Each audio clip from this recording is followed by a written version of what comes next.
What's up, everybody? So it's pretty slow today. Well, I mean, Kingdom of the Planet Apes had a great crowd, but so it was in box office. So I was like, you know what? I'm gonna throw on my tablet.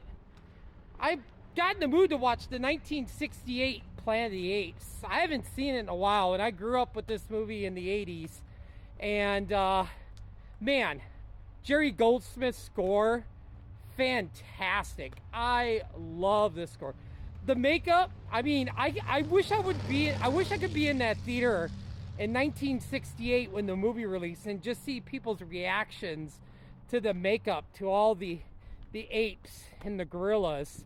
That would have been something. I hope this comes back as a classic at some point. Kim Hunter, I love her as Zira.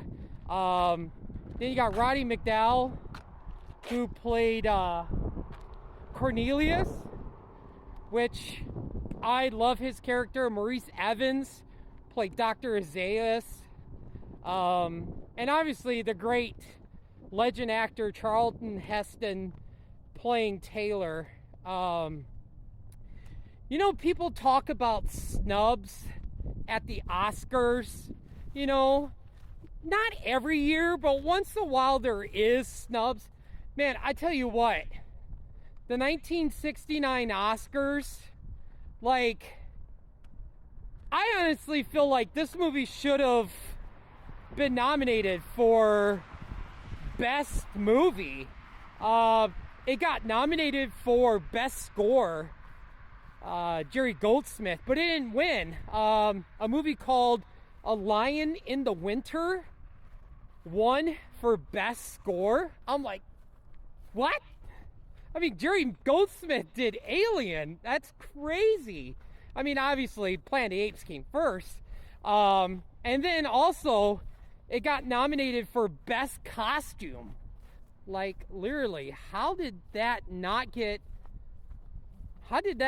win at the 69 Oscars? The Romeo and Juliet won for Best Costume. But John Chambers, who did the makeup and everything, got an honorable award at the 69 Oscars, which I feel like that's a participation Oscar. I'm like, you know, it was like, well, the makeup was great.